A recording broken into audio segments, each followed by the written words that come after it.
ವೀಕ್ಷಕರೇ, ಮನುಷ್ಯ ಅನೇಕ ಶತಮಾನದಿಂದನೂ ಕೂಡ ಅದೊಂದು ರಹಸ್ಯಕ್ಕಾಗಿ ಹುಡುಕಾಡ್ತಾನೆ ಇದ್ದಾನೆ. ಅವನಿಗೆ ಮತ್ತೆ ಯೌವನ ದಯಪಾಲಿಸುವಂತ ಶಕ್ತಿ ಇರುವಂತ ಆ ಒಂದು ಸಂಜೀವಿನಿಗಾಗಿ ಅನೇಕ ಆವಿಷ್ಕಾರಗಳನ್ನ ಮಾಡ್ತಿದ್ದಾನೆ.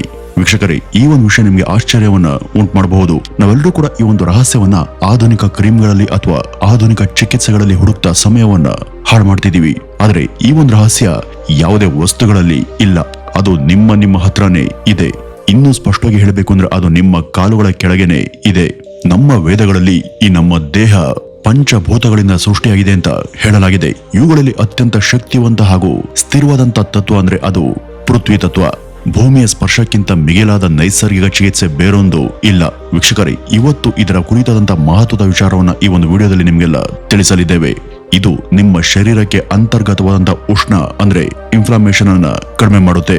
ಇದರ ಜೊತೆ ಗಾಢ ನಿದ್ರೆಗೂ ಕೂಡ ಇದು ದಾರಿಯನ್ನ ಮಾಡಿ ಬಯಾಲಜಿಕಲ್ ಏಜಿಂಗ್ ಅನ್ನ ಇದು ರಿವರ್ಸ್ ಮಾಡುತ್ತೆ. ವೀಕ್ಷಕರೇ, ಈ ಒಂದು ವಿಡಿಯೋ ಸಾಧಾರಣ ವಿಡಿಯೋ ಅಲ್ಲ. ಇದು ನೀವೆಲ್ಲ ತಿಳಿಯಲೇಬೇಕಾದ ಹಾಗೂ ಖಚಿತವಾಗಿ ಪಾಲಿಸಲೇಬೇಕಾದಂತ ಆರೋಗ್ಯ ಮಾಹಿತಿ. ಇದು ನಿಮ್ಮ ಶರೀರ ಎಲೆಕ್ಟ್ರಿಸಿಟಿ ಅಂದ್ರೆ ವಿದ್ಯುತ್ ಶಕ್ತಿಯಿಂದ ಕೆಲಸ ಮಾಡಬಲ್ಲಂತ ಒಂದು ಪದ್ಧತಿ. ಇದರಲ್ಲಿ ನಾವು ಹೇಳುವಂತ ಎಲ್ಲಾ ವಿಷಯಗಳನ್ನು ಕೂಡ ನೀವು ಅಮೂಲಾಗ್ರವಾಗಿ ಕೇಳಿ, ಯಾವುದನ್ನು ಕೂಡ ಸ್ಕಿಪ್ ಮಾಡಬೇಡಿ. ಈ ರೀತಿ ಮಾಡಿದ್ರೆ ಅದು ಅರ್ಧಂಬರ್ಧ ವಿವರದಿಂದ ನೀವು ಅದನ್ನು ಟ್ರೈ ಮಾಡೋದಕ್ಕೆ ಹೋದ್ರೆ ನಿಮ್ಮ ಶರೀರದ ಮೇಲೆ ನೆಗೆಟಿವ್ ಪ್ರಭಾವನ ಬೀರುವಂತ ಸಾಧ್ಯತೆ ಇರುತ್ತೆ. ಹಾಗಾಗಿ ವಿಡಿಯೋ ಪೂರ್ತಿ ನೋಡಿ. ಇದು ದೈವದತ್ತವಾದಂತ ವರ, ಸಾಕ್ಷಾತ್ ಪರಶಿವನಿಂದ ವರದ ರೂಪದಲ್ಲಿ ನಮ್ಗೆಲ್ಲ ನಿಸರ್ಗದ ಮೂಲಕ ಪ್ರಸಾದಿಸಲ್ಪಟ್ಟಂತ ದಿವ್ಯೌಷಧ ಇದು.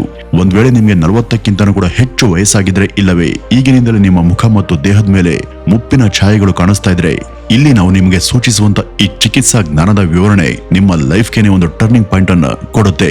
ಬೆಳಗ್ಗೆ ಎದ್ದ ತಕ್ಷಣ ಆಗುವಂತ ಆಯಾಸದ ಮತ್ತು ಸುಸ್ತಾದಂತ ಅನುಭವ, ಶರೀರನೇ ಜಾಮ್ ಆದಂತ ಅನುಭವ, ಕುರ್ಚಿಯಲ್ಲಿ ಸ್ವಲ್ಪ ಹೊತ್ತು ಕೂತ್ರು ಕೂಡ ಕಾಲ್ಗಳಲ್ಲಿ ಆ ಜೋವಿನ ಮತ್ತೆ ನೋವಿನ ಅನುಭವ ಆಗೋದು, ಮಧ್ಯಾಹ್ನ ಆಗ್ತಾನೆ ಮೆದುಳಲ್ಲಿ ಏನೋ ಶಕ್ತಿ ಕಳೆದುಕೊಂಡಂತ ಅನುಭವ ಅಥವಾ ಕಾರಣ ಇಲ್ಲದೆ ಎದೆ ಅಥವಾ ಹೃದಯದ ಒಳಗೆ ಏನೋ ಒಂದು ವಿಧದ ಆತಂಕದ ಭಾವನೆ.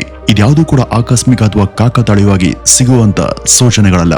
ಇದು ನಿಮ್ಮ ಶರೀರದ ಎಲೆಕ್ಟ್ರಿಕಲ್ ಸಿಗ್ನಲ್ ಅಂದ್ರೆ ನಿಮ್ಮ ದೇಹದ ಸಿಸ್ಟಮ್ ಅದರ ನಿಜವಾದಂತ ತವರು ಮನೆಯಾದಂತ ಆ ನಿಸರ್ಗದಿಂದ ಡಿಸ್ಕನೆಕ್ಟ್ ಆಗಿದೆ ಅಥವಾ ಆಗ್ತಾ ಇದೆ ಅಂತ ಅರ್ಥ.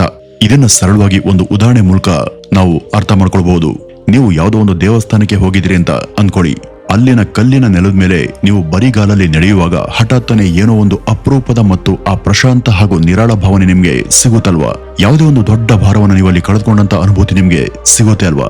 ಯಾಕೆಂದ್ರೆ ಆ ಗುಡಿಯ ನೆಲದ ಕಲ್ಲು ಕೇವಲ ಪ್ರಾಣವಿಲ್ಲದಂತ ನಿರ್ಜೀವ ವಸ್ತು ಅಲ್ಲ, ಅದು ಒಂದು ಅಗೋಚರವಾದಂತ ಮತ್ತು ಶಕ್ತಿಯಿಂದ ಚಾರ್ಜ್ ಆಗಿರುತ್ತೆ. ನಾವೆಲ್ಲರೂ ಕೂಡ ಇವತ್ತು ರಬ್ಬರ್ ಶೂಗಳಲ್ಲಿ ಬಂದಿಗಳಾಗಿ ಆ ಒಂದು ಪ್ರಕೃತಿಯ ಉಲ್ಲಾಸ ತರುವಂತ ಆ ಅನುಭವದಿಂದ ನಮ್ಮಿಂದ ನಾವೇ ದೂರ ಆಗ್ತಿದ್ದೀವಿ. ನಿಮ್ಮ ದಿನನಿತ್ಯದ ಬದುಕಲ್ಲಿ ಆ ಸಂಕಟವನ್ನ, ಕಾರಣವಿಲ್ಲದಂತ ಅಲಸ್ಯತನವನ್ನ ಹಾಗೂ ಇಲ್ಲ ಸಲ್ಲದ ಮಾನಸಿಕ ಮತ್ತು ದೈಹಿಕ ಒತ್ತಡವನ್ನ ನೀವು ಕೂಡ ಅನುಭವಿಸ್ತಾ ಇದ್ರೆ, ನಿಮ್ಮ ಬ್ಯಾಟರಿ ಈಗಲೇ ಲೋ ಆಗಿದೆ ಅಂತ ಅನಿಸ್ತಾ ಇದ್ರೆ, ಈಗಲೇ ಕಮೆಂಟ್ ಸೆಕ್ಷನ್ಗೆ ಹೋಗಿ ಎಸ್ ಐ ಫೀಲ್ ಇಟ್ ಅಂತ ಬರೆಯಿರಿ. ನಿಮ್ಮನ್ನ ನೀವು ತಡೆಯೋದಕ್ಕೆ ಹೋಗಬೇಡಿ. ಯಾಕೆಂದ್ರೆ ನೀವು ಈ ರೀತಿ ಬರೆದ್ರೆ ನೀವು ಜಗತ್ತಿಗೆ ಒಂದು ಸಿಗ್ನಲ್ ಅನ್ನ ಕೊಡ್ತಿದ್ದೀರಿ ಅಂತ ಅರ್ಥ. ಹೌದು, ನಾನು ಈ ಒಂದು ಸಮಸ್ಯೆನ ಪತ್ತೆ ಹಚ್ಚಿದ್ದೀನಿ ಹಾಗೂ ಅದನ್ನ ಬದಲಿಸ್ಕೊಳ್ಳೋದಕ್ಕೆ ಪ್ರಯತ್ನ ಪಡ್ತಿದ್ದೀನಿ ಅಂತ ನೀವು ಹೇಳೋದಕ್ಕೆ ಮುಂದಾಗಿದ್ದೀರಿ ಅಂತ ಅರ್ಥ. ಈ ಮೂಲಕ ನಿಮ್ಗೆ ಅಥವಾ ನಿಮ್ಮಲ್ಲಿ ಏನಾಗಿದೆ ಅಂತ ಅರ್ಥ ಮಾಡ್ಕೊಳ್ಳೋದಕ್ಕೆ ಪ್ರಯತ್ನ ಪಡಿ.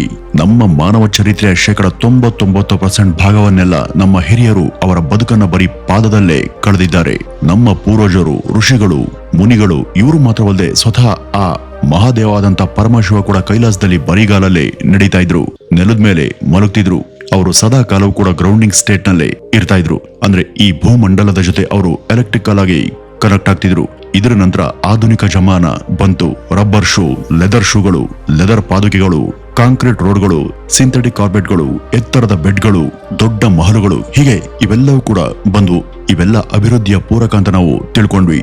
ಇದರ ಜೊತೆಯಲ್ಲೇ ನಮ್ಮನ್ನ ಸದಾ ಕಾಲವೂ ಕೂಡ ಚಾರ್ಜ್ ಮಾಡ್ತಾ ಇದ್ದಂತ ಆ ಒಂದು ಶಕ್ತಿಯಿಂದ ನಮ್ಮನ್ನ ನಾವೇ ಕಟ್ ಮಾಡ್ಕೊಂಡು ದೂರ ಹೋದ್ವಿ. ವೀಕ್ಷಕರೇ, ಒಂದ್ಸಾರಿ ಯೋಚಿಸ್ ನೋಡಿ, ಇವತ್ತು ಸಾಕಷ್ಟು ವಿಧದಲ್ಲಿ ಪೃಥ್ವಿ ಅಥವಾ ಭೂಮಿಯೊಂದಿಗೆ ನಾವು ಕನೆಕ್ಟ್ ಆಗೋದೇ ಇಲ್ಲ. ಇದರಿಂದಾಗಿ ಆ ನೈಸರ್ಗಿಕವಾದಂತಹ ವಿದ್ಯುತ್ನ ಚಾರ್ಜ್ ಸಿಗದೆ ದೇಹ ದುರ್ಬಲ ಆಗ್ತಿದೆ. ಇದನ್ನೇ ಆಯುರ್ವೇದದ ಭಾಷೆಯಲ್ಲಿ ಹೇಳುವುದಾದ್ರೆ ಶರೀರದಲ್ಲಿ ವಿಷ ಅಥವಾ ಟಾಕ್ಸಿಕ್ ಸೇರ್ತಾ ಹೋಗ್ತಿದೆ. ದೇಹದ ಮೇಲೆ ಫ್ರೀ ರಾಡಿಕಲ್ಸ್ ನ ದಾಳಿ ನಡೀತಾ ಇದೆ. ಇದೇ ಕಾರಣದಿಂದ ಇವತ್ತು 30 ವರ್ಷದವರೆಗೂ ಕೂಡ ಕಾಲು ನೋವು, ಕೀಲು ನೋವು, ನಿದ್ರಾಹೀನತೆ, ಒತ್ತಡ, ಹಾರ್ಮೋನಲ್ ಅಸಮತೋಲನೆಯಂತಹ ಸಮಸ್ಯೆಗಳು ಆವರಿಸಿದ್ದಾವೆ.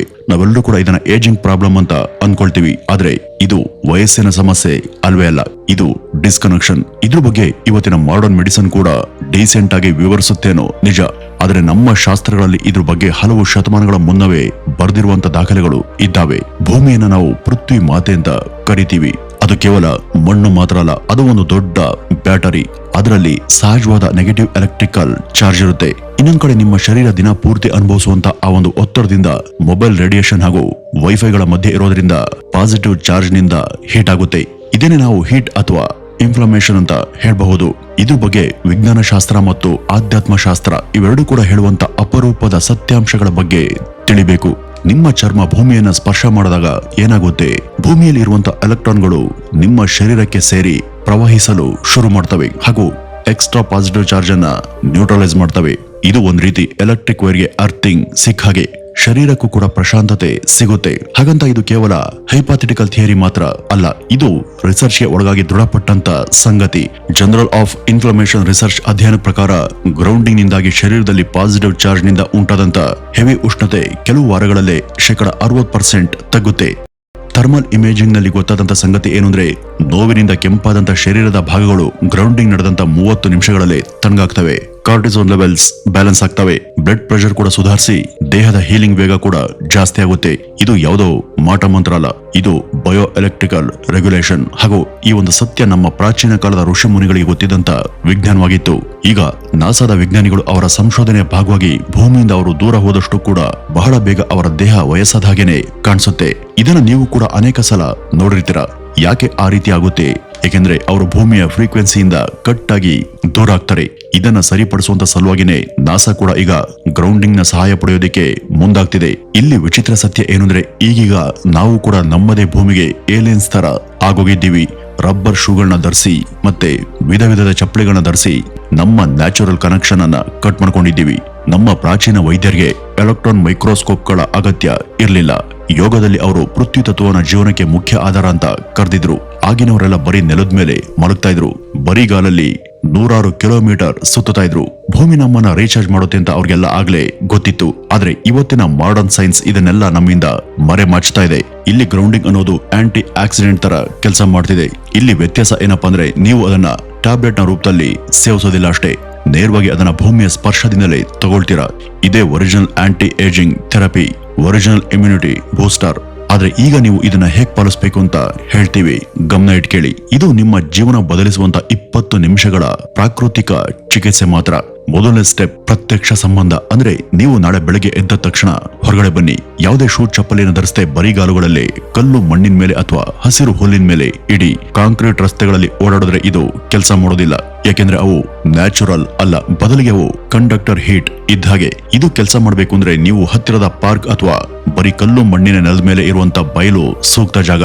ಅಲ್ಲಿ ನೀವು ನಡಿಬಹುದು ಅಥವಾ ಧ್ಯಾನಸ್ಥ ಸ್ಥಿತಿಯಲ್ಲಿ ಸುಮ್ನೆ ಒಂದ್ ಕಡೆ ಕೂರ್ಬಹುದು. ಆದ್ರೆ ಕನೆಕ್ಷನ್ ಇರ್ಬೇಕಷ್ಟೇ. ನೀವು ನಿಮ್ಮ ಪಾದ ನೆಲದ ಮೇಲೆ ಇಟ್ಟ ತಕ್ಷಣ ನಿಮ್ಮ ಮುಂದಿನ ಕೆಲವೇ ಕ್ಷಣಗಳಲ್ಲಿ ಎಲೆಕ್ಟ್ರಾನ್ಗಳು ನಿಮ್ಮ ಶರೀರದಲ್ಲಿ ಪ್ರವಹಿಸ್ತವೆ. ನರ್ವಸ್ ಸಿಸ್ಟಮ್ ಬ್ಯಾಲೆನ್ಸ್ ಆಗೋದಕ್ಕೆ ಶುರುವಾಗುತ್ತೆ. ಇದನ್ನ ಪ್ರತಿದಿನ 10 ರಿಂದ 20 ನಿಮಿಷಗಳ ಕಾಲ ಮಾಡಿ. ಆಗ ನಿಮ್ಮಲ್ಲಿ ಒಂದು ಅದ್ಭುತವಾದಂತಹ ಗಮನಾರ್ಹ ಬದಲಾವಣೆ ಉಂಟಾಗುತ್ತೆ. ನಿಮ್ಮ ಪಾದಗಳಲ್ಲಿ ಒಂದ್ ರೀತಿ ಬೆಚ್ಚನೆಯ ಅನುಭವ ಸಿಕ್ಕಿ ಉತ್ತೇಜನದ ಫೀಲ್ ಬರುತ್ತೆ. ನಿಮ್ಮ ಶ್ವಾಸಗಳ ಉಸಿರಾಟ ದೀರ್ಘ ಆಗುತ್ತೆ. ಹೃದಯದಲ್ಲಿ ಒತ್ತಡ ಹಾಗೂ ಕೊಬ್ಬಿನ ಅಂಶ ಕರಗೋದನ್ನು ನೀವು ಗಮನಿಸ್ತೀರಾ. 1 ವಾರದ ನಂತರ ನನಗೆ ಪ್ರಕೃತಿಯ ಹಾಗೂ ಭೂಮಿಯ ಆ ಕನೆಕ್ಷನ್ ಮತ್ತೆ ಸಿಕ್ಕಿದೆ ಅಂತ ನೀವೇ ಅಂತೀರಿ. ಇನ್ನು 2ನೇ ಸ್ಟೆಪ್ ರಶ್ಮಿ ಹಾಗೂ ಪ್ರಾಣಾಯಾಮ. ನೀವು ಗ್ರೌಂಡಿಂಗ್ ನಲ್ಲಿ ಇದ್ದಾಗ ನಿಮ್ಮ ಮುಖವನ್ನ ಸೂರ್ಯನ ಕಡೆಗೆ ತಿರುಗಿಸಿ. ಇದು ಸಾಕ್ಷಾತ್ ಸೂರ್ಯದೇವನ ಶಕ್ತಿ. ಆಗ ನೀವು ನಿಮ್ಮ ಮೂಗಿಂದ ನಿರಾಳವಾಗಿ ಹಾಗೂ ನಿಧಾನವಾದಂತ ಉಚ್ಛ್ವಾಸ ಮಾಡಿ. ಅಂದ್ರೆ ಉಸಿರನ್ನ ಹೊರಗ್ಬಿಡಿ. ಈ ಗ್ರೌಂಡಿಂಗ್ ಹಾಗೂ ಸೂರ್ಯ ರಶ್ಮಿ ಹೀರಿಕೊಳ್ಳುವಿಕೆ, ಈ 2 ಪ್ರಕ್ರಿಯೆಗಳು ಒಟ್ಟಿಗೆ ಸೇರಿ ಅದ್ಭುತವಾದಂತ ಪ್ರತಿಫಲವನ್ನ ಕೊಡ್ತವೆ. ಸೂರ್ಯ ನಿಮ್ಮ ದೇಹದ ಗಡಿಯಾರವನ್ನ ರೀಸೆಟ್ ಮಾಡ್ತಾನೆ. ಮೂಗಿನಿಂದ ಉಸಿರಾಟ ನಡೆಸೋದ್ರಿಂದ ನೈಟ್ರಿಕ್ ಆಕ್ಸೈಡ್ ತಯಾರಾಗಿ ನಿಮ್ಮ ನರಗಳನ್ನ ಉತ್ತೇಜಿಸುತ್ತೆ. ಮೈಟೋಕಾಂಡ್ರಿಯಾ ಬೂಸ್ಟ್ ಆಗುತ್ತೆ. ಕೇವಲ 3 ನಿಮಿಷದ ಈ ಒಂದು ಅಭ್ಯಾಸ ನಿಮ್ಮ ಆ ಪೂರ್ತಿ ದಿನವನ್ನ ಬದಲಿಸುತ್ತೆ. ಇನ್ನು 3ನೇ step copper grounded bed night ritual. ನಮ್ಮ ಪೂರ್ವಜರು, ಆಗಿನ ಕಾಲದ ಜನರು ರಾತ್ರಿ ವೇಳೆ ಬರೀ ನೆಲದ ಮೇಲೆ ಮೈಯನ್ನ ಚಾಚಿ ಮಲಗ್ತಿದ್ರು. ಹೀಗಾಗಿ ರಾತ್ರಿ ಪೂರ್ತಿ ಅವರ ದೇಹ ಸ್ವಾಭಾವಿಕವಾಗಿ ರಿಪೇರ್ ಆಗ್ತಿತ್ತು. ಇವತ್ತು ನಾವು ನೆಲದ ಮೇಲೆ ಸಾಮಾನ್ಯವಾಗಿ ಮಲಗೋದಿಲ್ಲ. ಹಾಗಾಗಿ ಇದಕ್ಕೆ ಪ್ರತಿಯಾಗಿ ಈ ಒಂದು ಕಾಪರ್ ಬೆಡ್ ಪದ್ಧತಿಯನ್ನು ಅನುಸರಿಸೋದು ಬೆಟರ್. ಆಯುರ್ವೇದದಲ್ಲಿ ಕಾಪರ್ಗೆ ತುಂಬಾ ಮಹತ್ವವನ್ನ ಕೊಟ್ಟಿದ್ದಾರೆ. ಇವತ್ತು ಕಾಪರ್ ವೈರ್ಡ್ ಗ್ರೌಂಡಿಂಗ್ ಶೀಟ್ಸ್ ಬಂದಿವೆ. ಇವು ಭೂಮಿಗೆ ಸದಾಕಾಲ ಕನೆಕ್ಟೆಡ್ ಇರ್ತವೆ. ನೀವು ಇವುಗಳ ಮೇಲೆ ಮಲಗಿದಾಗ ರಾತ್ರಿ ಸಮಯದಲ್ಲಿ ಸುಮಾರು 6 ರಿಂದ 8 ಗಂಟೆವರೆಗೂ ಭೂಮಿಯ ಜೊತೆ ಸಂಪರ್ಕದಲ್ಲಿ ಇರೋದಕ್ಕೆ ಸಾಧ್ಯ ಇದೆ. ಈ ರೀತಿಯ ಕ್ರಮದಲ್ಲಿ ಮಲಗೋರು ನಮ್ಗೆ ಗಾಢ ನಿದ್ರೆ ಬಂದಿದೆ ಹಾಗೂ ಬೆಳಗ್ಗೆ ಎದ್ದಾಗ ಪಾದದ ನೋವು ಮತ್ತು ಒತ್ತಡ ಕೂಡ ಕಮ್ಮಿ ಆಗಿದೆ ಅಂತ ಸುಮಾರು ಜನ ಹೇಳಿದ್ದಾರೆ. ಇದೇ ಈ ಕಾಲದ ಅಪೂರ್ವವಾದಂತ ರಹಸ್ಯ. ಇದನ್ನು ನಾವು ಕ್ರಮಬದ್ಧವಾಗಿ ದಿನ ಕೂಡ ಪಾಲಿಸಿದ್ರೆ ಏನಾಗುತ್ತೆ ಅಂತ ಈಗ ನೋಡೋಣ. ನೀವು ಈ ರೀತಿ ಮಾಡಿದಾಗ ಮೊದಲನೇ ದಿನವೇ ನಿಮ್ಗೆ ವಿವರಿಸಲು ಆಗದಂತ ಪ್ರಶಾಂತತೆ ಅನುಭವ ಸಿಗುತ್ತೆ. ಮೆದುಳಿನ ಆಲಸ್ಯ ಕಡಿಮೆ ಆಗುತ್ತೆ. ಇನ್ನು ಮೊದಲ ವಾರದ ವಿಷಯಕ್ಕೆ ಬಂದ್ರೆ, ಬೆಳಗ್ಗೆ ಎದ್ದಾಗ ಆಗುವಂತ ದೈಹಿಕ ನೋವು, ಸಂಕಟ ದೂರ ಆಗುತ್ತೆ. ಸಣ್ಣ ಮಕ್ಕಳು ಗಾಢವಾಗಿ ನಿದ್ರಿಸುವ ಹಾಗೆ ನಮಗೂ ಕೂಡ ನಿದ್ರೆ ಬರುತ್ತೆ. ಎನರ್ಜಿ ವೃದ್ಧಿಯಾಗುತ್ತೆ. ಎರಡನೇ ವಾರದಲ್ಲಿ ಶರೀರದಲ್ಲಿ ಹೀಟ್ ಕಡಿಮೆ ಆಗುತ್ತೆ. ರಿಕವರಿ ವೇಗವಾಗಿ ನಡೆಯುತ್ತೆ. ಬ್ರೈನ್ ಫಾಗ್ ದೂರವಾಗುತ್ತೆ. ಮೂರನೇ ವಾರದಲ್ಲಿ ಬರಿಗಾಲಲ್ಲಿ ನಡೆದಾಡೋದು ಸುಲಭ ಆಗುತ್ತೆ. ಕೀಲುಗಳಲ್ಲಿ ಆಯಿಲ್ ಹಾಕ್ತಂತೆ ಫ್ರೀ ಆದಂತ ಫೀಲ್ ಬರುತ್ತೆ. ಮೂಡ್ ಚೆನ್ನಾಗಿರುತ್ತೆ. ಇದೇ ರೀತಿ ನೀವು 30 ದಿವಸದವರೆಗೂ ಇದನ್ನ ಪಾಲನೆ ಮಾಡಿದ್ರೆ ನಿಮ್ಮ ದೇಹ ಯೌವನದ ಹೊಳಪಿನಿಂದ ಕಂಗೊಳಿಸುತ್ತೆ. ನಿಮ್ಗೆ ಆ ಯೌವನದ ಫೀಲಿಂಗ್ ಸಿಗುತ್ತೆ. ನೀವು ದಿನ ಪೂರ್ತಿ ಉತ್ಸಾಹದಿಂದನೇ ಇರ್ತೀರಾ. ಗ್ರೌಂಡಿಂಗ್ ಅಂದ್ರೆ ಏನೋ ಒಂದು ಹೊಸದನ್ನ ತಂದು ಜೋಡಿಸ್ದಾಗಲ್ಲ. ನಿಮ್ಮನ್ನ ಅನಾವಶ್ಯಕವಾಗಿ ವಯಸ್ಸಾದವರ ಹಾಗೆ ಮಾಡುವಂತ ಆ ಅನಗತ್ಯ ಪ್ರಚೋದನೆಗಳಿಂದ ನಿಮ್ಮನ್ನ ಅದು ದೂರ ಮಾಡುತ್ತೆ. ನಿಮ್ಮ ಶರೀರ ಕುಗ್ಗಿಲ್ಲ, ಅದರ ಬ್ಯಾಟರಿ ಡಿಸ್ಕನೆಕ್ಟ್ ಆಗಿದೆ ಅಷ್ಟೇ. ಆ ಮಹಾದೇವ ನಮ್ಗೆ ಸೆಲ್ಫ್ ಹೀಲಿಂಗ್ ಶರೀರವನ್ನ ದಯಪಾಲಿಸಿದ್ದಾರೆ. ಅದಕ್ಕೆ ಸ್ವಲ್ಪ ಸಪೋರ್ಟ್ ಬೇಕಷ್ಟೇ. ಇದನ್ನ ನೀವೆಲ್ಲರೂ ಕೂಡ ಒಂದು ಚಾಲೆಂಜ್ ಆಗಿ ಸ್ವೀಕರಿಸಿ. ನಾಳೆಯಿಂದನೇ ಬೆಳಗ್ಗೆ ಎದ್ದ ಕೂಡಲೇ ಶೂ ಮತ್ತು ಚಪ್ಪಲಿನ ಧರಿಸದೆ 10 ರಿಂದ 20 ನಿಮಿಷಗಳ ಕಾಲ ಭೂಮಿಯ ಜೊತೆ ಬೆರೀರಿ. ಸಿಸ್ಟಮ್ ತನ್ನಷ್ಟಕ್ಕೆ ತಾನೇ ರೀಬೂಟ್ ಆಗೋದಿಕ್ಕೆ ಅವಕಾಶ ಮಾಡಿಕೊಡಿ. ಇಷ್ಟು ಮಾಡಿದ ನಂತರ ಇದೇ ಒಂದು ವಿಡಿಯೋದ ಕಮೆಂಟ್ ಸೆಕ್ಷನ್ಗೆ ಬಂದು ನೀವು ಡೇ 1 ಅಂತ ಬರೀರಿ. ಬೇರೆಯವ್ರಿಗೂ ಕೂಡ ಈ ಒಂದು ಪ್ರಾಸೆಸ್ ಅನ್ನ ಫಾಲೋ ಮಾಡೋದಕ್ಕೆ ಸ್ಫೂರ್ತಿಯನ್ನ ಕೊಡುತ್ತೆ. ವೀಕ್ಷಕರೇ, ಈ ಒಂದು ವಿಡಿಯೋ ನಿಮ್ಗೆ ಮಾಹಿತಿದಾಯಕ ಅಂತ ಅನ್ಸಿದ್ರೆ ಇದನ್ನ ಹೆಚ್ಚು ಜನಕ್ಕೆ ಶೇರ್ ಮಾಡಿ ಅಂತ ಹೇಳ್ತಾ ಇವತ್ತಿನ ಈ ಒಂದು ವಿಡಿಯೋವನ್ನ ಇಲ್ಲಿಗೆ ಮುಗಿಸೋಣ. ನಮಸ್ಕಾರ.